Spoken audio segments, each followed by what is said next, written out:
Chapter 12. I stayed up late thinking about everything Uncle Jake had told me. I knew he was right. It all made sense. But then in the morning, when we were working out, he told me something that seemed crazy. As I was doing pull-ups, I heard Uncle Jake come closer to me. So that arm really wasn't even hurt at all, was it? Not really, Uncle Jake. You need to apologize to Danny and Coach Adam, he said gravely. What? I asked, knowing that this would make me look horrible. I said you need to apologize to Danny and Coach Adam for faking the arm injury, for causing drama, for making Danny feel bad about hurting you and making Coach Adam worry. You need to apologize. But I stuttered as I started to try and figure out how I was going to get out of this one. But what? Uncle Jake interjected. You lied. There's no excuse for lying. When you don't tell the truth, it will always come back to haunt you. And lying is disrespectful to others and will destroy any level of trust you can have with a person. Being trustworthy is one of the most important characteristics a person can have. On the battlefield, you have to trust the people you work with. And if you lie, it can get people killed. Do you understand that, Mark? Yes, Uncle Jake, I do. I felt horrible. Of course, my parents had told me that lying was bad, but I had never realized how truly awful it was to lie. What was I thinking? Good. Now you need to apologize to them both tonight at practice. That was it. When Uncle Jake got that tone in voice, there was no getting around it. Yeah, Uncle Jake, I will, even though I hated the thought of it. We kept working out and didn't say anything else. As I worked out, I thought about everything that had happened, and more stuff started to make sense. First of all, I should not have told a lie. It made me feel awful. I also started to realize that it was my ego again that was making me not want to apologize. My ego didn't want to admit that I had lied. My ego didn't want me to look stupid and untrustworthy, so I didn't want to say anything. You're letting your ego get the best of you. When we finished working out, Uncle Jake looked at me with a serious expression. You are going to become friends with Danny, right? Yeah, I am, Uncle Jake, I responded, knowing that was what I had said I would do.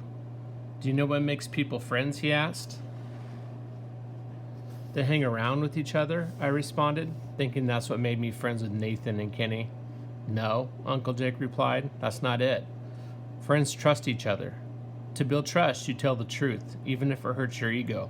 That's what you have to do tonight. Okay, I told him. That night, when we got to jiu-jitsu, I walked into the academy. Coach Adam had a surprised look on his face. I didn't expect to see you for a few days, he said. I figured your arm was hurt pretty bad. I looked to the ground, then over at Uncle Jake. Uncle Jake just nodded at me, his way of saying it was time for me to tell the truth. I took a deep breath. I didn't get hurt, Coach Adam. What? Coach Adam replied with a puzzled look on his face. I'm not hurt, I said again. And I didn't get hurt yesterday. Well, then, what were the yell and the ice pack and the holding all about? Coach Adam asked in a pretty frustrated tone. I faked it, Coach Adam. You faked it? Coach Adam exclaimed. Yes, I did, Coach Adam. I'm sorry, I told him. Let me guess. You didn't want Danny to tap you out with that move? Yes. He has tapped me out before, but I didn't even know what he was doing was a real move. And I have been training. And I've tapped him a few times too. And, well, ego, Coach Adam said. That's your ego. Uncle Jake nodded his head. Yes, it is, Coach Adam. Uncle Jake explained what ego is to me. And this was definitely my ego getting the best of me. That's a shame.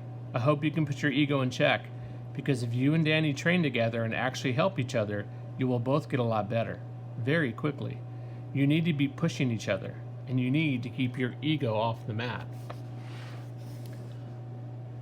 I will, Coach Adam, I told him. I will. And you need to apologize to Danny. He felt really bad and believed that he had hurt you. I will, Coach, I said. Yes, you will, Coach replied. Then he looked over on the mat where Danny was warming up and yelled, Danny, come over here. Danny jogged off the mat and came over to where we were all standing. Mark has something to tell you, Danny, Coach said. I'm really sorry about your arm, Mark. I didn't mean. It's okay, Danny, I cut him off. He didn't need to apologize to me. I needed to apologize to him. Danny, I actually need to apologize to you. He looked at me very confused. You see, you didn't hurt my shoulder at all. I didn't? Danny asked. No, you didn't. I wasn't hurt. I just pretended to be hurt so I didn't have to tap. I didn't think that what you were doing was a real move, and I was embarrassed and didn't want to tap out. So I just yelled and pretended to be hurt. That was the wrong thing to do, and I'm sorry. Danny kind of smiled, only this time it seemed like he was truly being nice. It's okay. There are times I don't like to tap either. I'm just glad you're okay because you're really good at jiu-jitsu, and I want to keep training with you.